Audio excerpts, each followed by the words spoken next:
Welcome to Threads of Gold. Today's guest is the founder and executive director of A Moment of Magic. She's also the author of the children's book, Your Magic. She's here today to talk a little bit about the book and her organization. Thank you for joining us, and please welcome Kylie McGrain Zarnock. Thank you for taking time out of your busy schedule to talk to me today about your organization and, of course, about this book, Your Magic. Thank you so much for having me. Yes, I know you have a lot going on because we're about to hit September, and I know you have a big gala coming up, and it's just you'll be at Cure Fest, so it's a busy time of year. So I really appreciate it. I really want to talk a lot to you today about your organization, A Moment of Magic, and all of the magic you bring to so many kids. I think you've served something like 150,000 kids or more at this point, and you've been around for more than 10 years. But if you don't mind, I kind of would like to go back in time a little bit to 2014 when you were just a young college kid and you came up with a little idea and you just took it to big places. So do you mind sharing about that?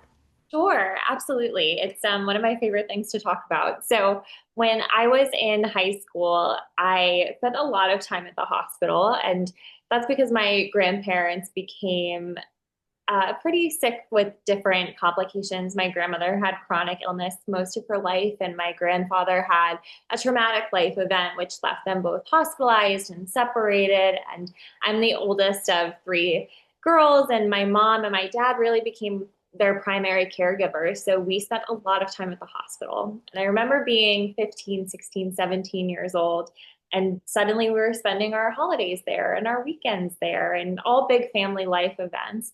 And I remember walking into the hospital space, and I feel like once you walk in those doors, you kind of immediately get a sense of emotion. It's a little bit of anxiety, it's a little bit of overwhelm. It smells funny in a hospital, right? It's really sterile, there's the fluorescent lights, and that emotion never really left.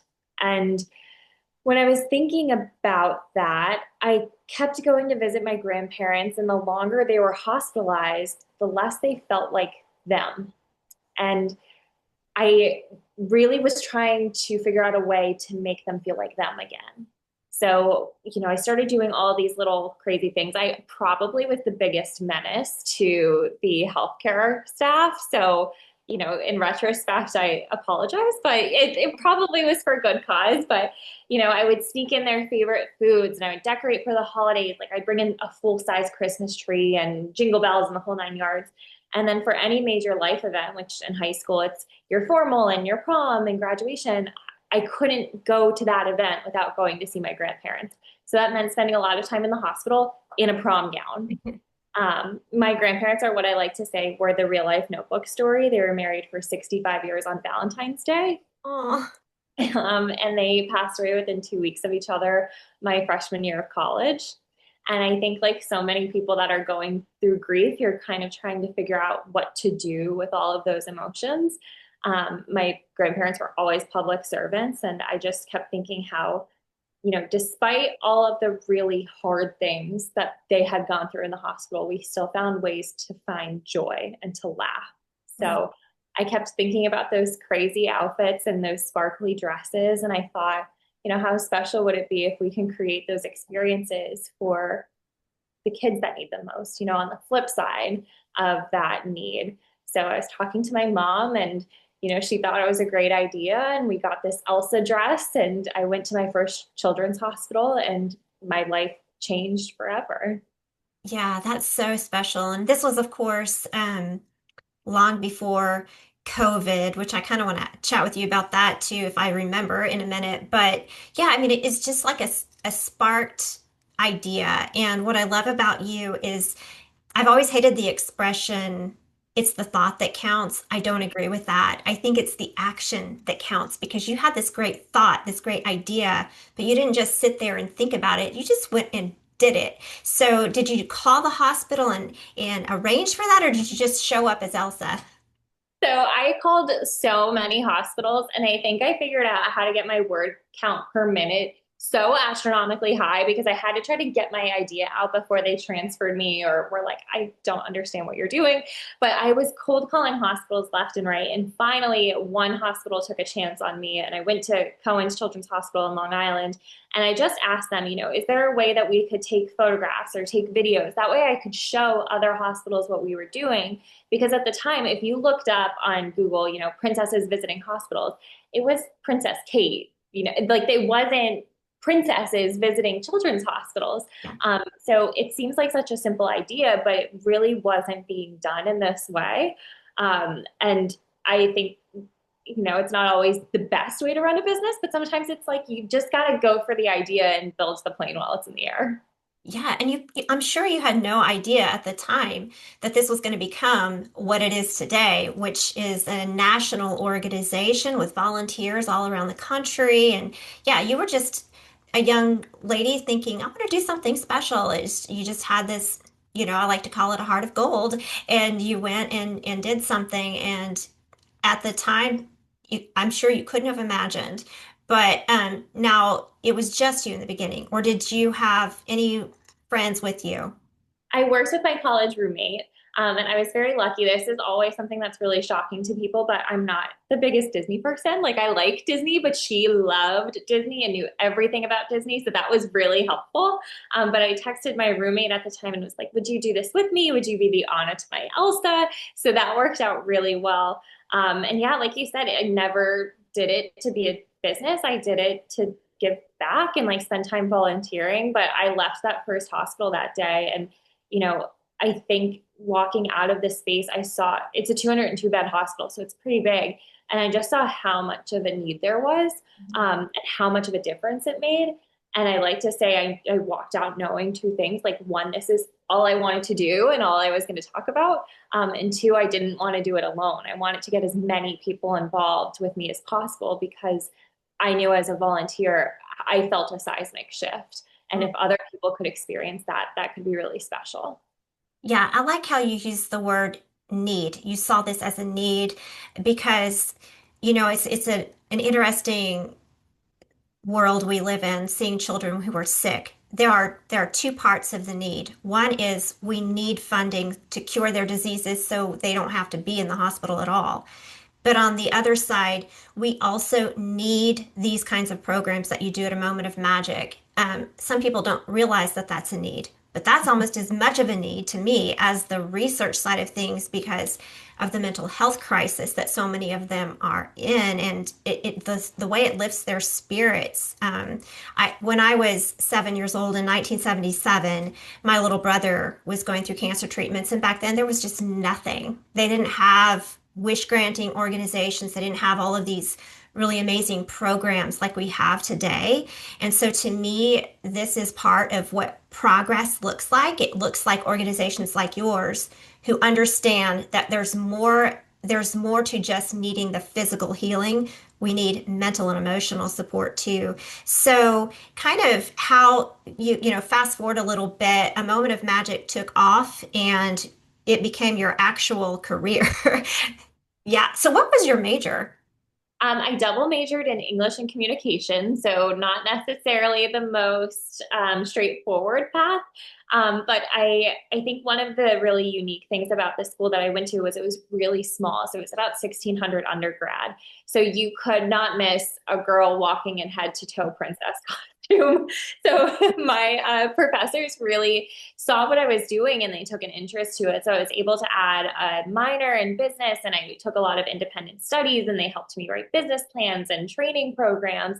And I think because of that, I was able to kind of give a moment of magic a launch pad that was pretty unique before I ever received my degree. Yeah, really smart. And now I know you're national. How many college campuses have a chapter now? We have about 20 chapters across the country and counting. I know you have one in my town, Fort Worth, Yes. right at TCU. Yep.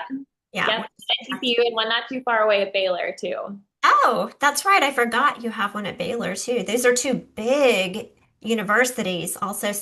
So speaking of that, you use college students as volunteers to do what you originally did as a college student. So I'm assuming then that they make connections with local hospitals, or how does that all work?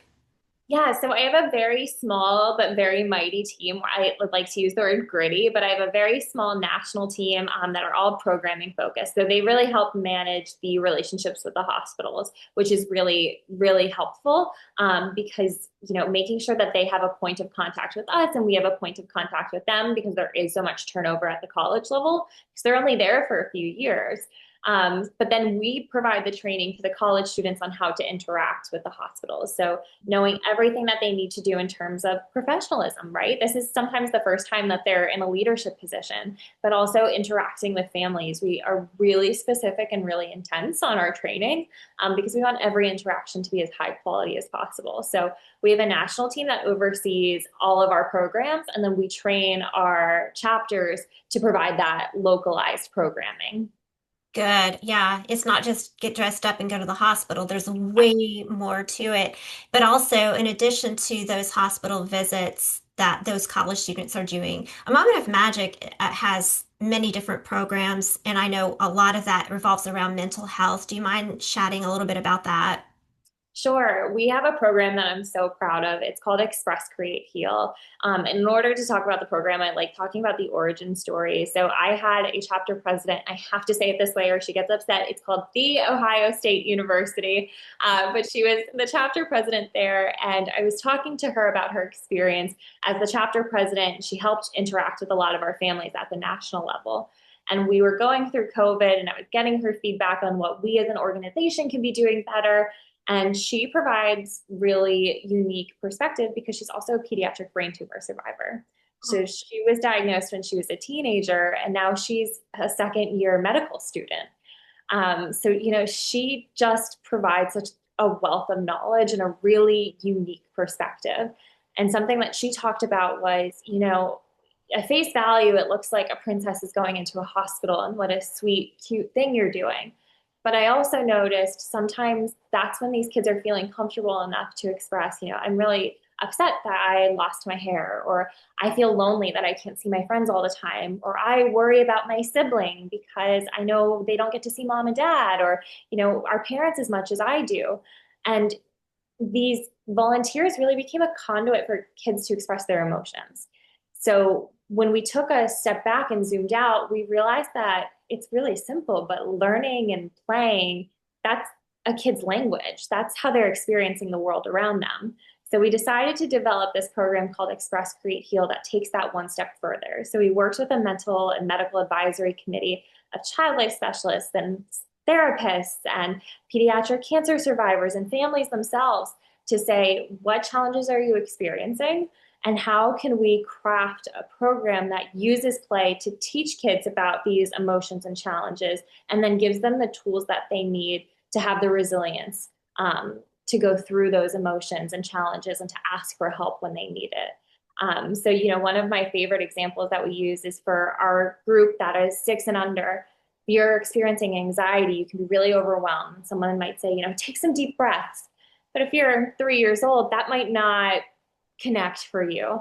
But you can show a 3-year-old how to take deep breaths by blowing bubbles. And it's that same muscle memory. And if we can teach the child that and we can teach the parent that, then they can bring those bubbles with them on their next doctor's appointment. And it's something that they have as a resource on every single program or visit thereafter. So it's just one example, but it's been a really, really amazing experience. Yeah, I love that. Now, do you have a pretty big staff now of people?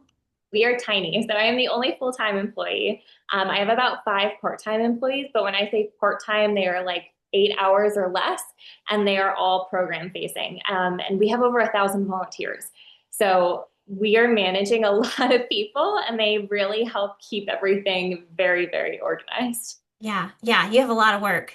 Like I said in the beginning, thank you for taking time out of your busy schedule. Yeah, it's very busy. I want to talk to you just briefly about this book, your Yes. book. Um, and just side note, your illustrator for this book, I think it's really cool that she herself, in a way, defines what you do at A Moment of Magic. She was she didn't have cancer as a child. She had spina bifida, and so she spent a lot of her childhood and teenage years in the hospital.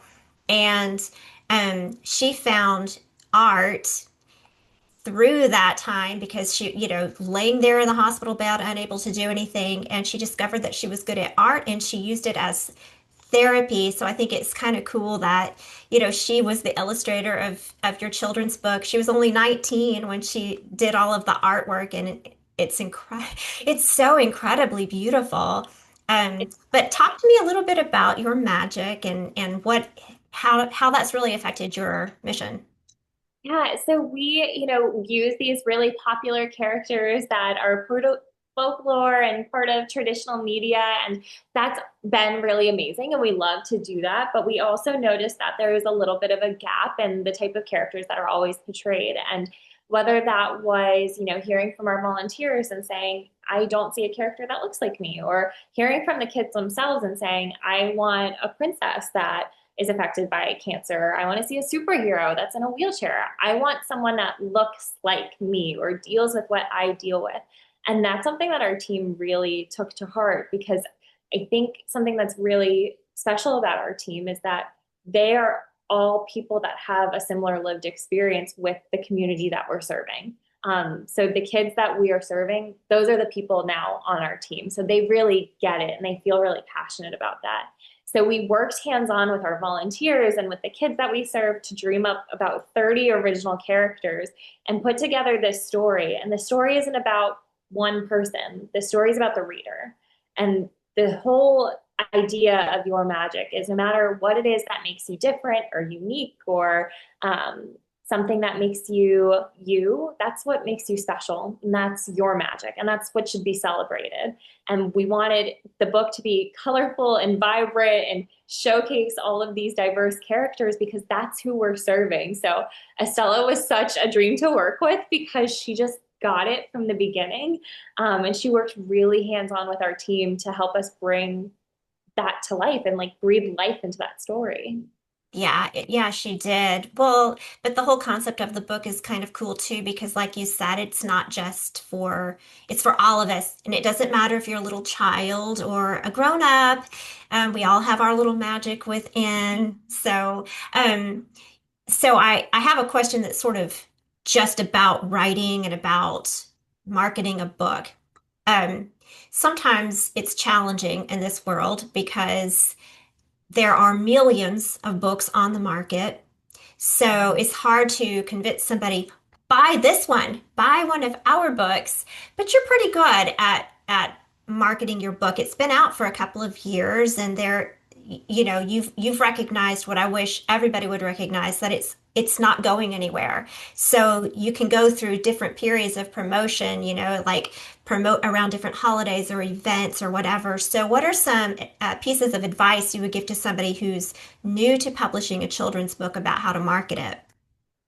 I think, this sounds so simple, but I think like really being in love with what you created is really helpful. And I think I'm so proud of the work that we've done. And it was such a community effort that I want to shout it from the rooftops all the time. So that makes it really easy just to just consistently get the book out there. And then just trying to be creative and looking, you don't want to follow the trends, but you want to look at the trends and see what's out there and how can I use them to craft a marketing strategy. So, if it's like I'm a big Taylor Swift fan. So if Taylor Swift has something coming out, is there something that she did that I can like use as inspiration and use in that moment to push out on social media for the off chance it goes viral? Or even better, how do I tell the story of why this book and why this time? I think people are really smart and very strategic about how they're spending money. And if you can get them to fall in love with the story and tell them the why behind things, that is going like that's an emotional appeal that people are going to feel like they know you already or they know the book already. And I think people want to support good people. So if there's that kind of emotional connection, that really helps as well. Yeah, absolutely. And one of the great benefits of buying your magic is that it supports the mission at a moment of magic. So, um, I know you have a gala coming up. Do you want to talk a little bit about that for anybody who's in New York or going to be in New York? Yeah, I would love to. So we're doing our Night of Magic celebration. So we have this really, really fun venue. It's right outside of Madison Square Park. It's like these beautiful floor to ceiling windows. You get to see all of the Manhattan skyline. But we're doing a night to just bring our community together and celebrate. So it's on September 26th. It's from 8 to 11 p.m. It's Alice in Wonderland themed, which will be really fun too. And it's cocktails and light bites. But we'll have some really incredible performers there. Carolina Rial from The Voice, Cara Rose DiPietro, who's a huge TikTok influencer and actress, DJ Alex J, who's well known for like Chapel Roan and Taylor Swift nights. So it's just going to be a really fun event where you get to bring community together for a great cause.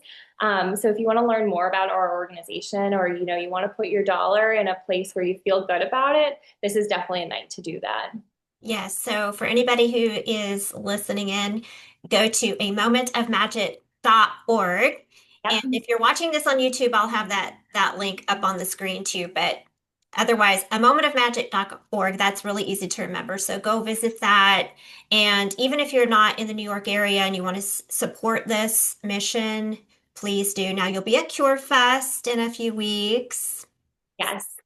Yeah, so I every year you're there and you go to all of the events. And the last thing I kind of want to touch on is speaking of Washington, D.C., you don't just go in September. I know that because I saw you there in February. You go as an advocate. And I think it's really important for people who think they don't have a story to share because maybe they don't have a child with cancer or they aren't a childhood cancer survivor or the sibling of someone who had childhood cancer. They might think, well, what can I do? How can I share a story? How can I get involved in advocacy? But that is another part of what you do. You're an advocate. So when you go and you lobby on Capitol Hill, how can you, if you don't have an intimate connection to childhood cancer, how can you lobby for those kids? A great question. I think it's really important. I've always personally had the ethos of if, walking into someone's hospital room specifically is such an intimate space. It's so personal. It's really such a privilege to be allowed in that environment. And I felt very strongly that if I was allowed in there, I better be carrying that message forward once I leave. So whether that's, sharing stories on social media or going on Capitol Hill, baby steps wherever you feel comfortable. It doesn't matter where you start as long as you start. But actually going and speaking to people and letting your voice be heard, that's really critically important because you can leave a paper with all of the facts and figures that the representatives and their team will look at, but what they really want to hear are stories. Mhm. And I think that makes a really big difference. And I'm not someone that was personally impacted by childhood cancer insofar as I am not a survivor of pediatric cancer. But I was impacted as someone that loves someone with pediatric cancer. And those are stories that are also worth telling. And if those people can't be in the room with me that day, then I want to carry their story forward. I love that. Yes, what you are is what we need more of. You're an ally.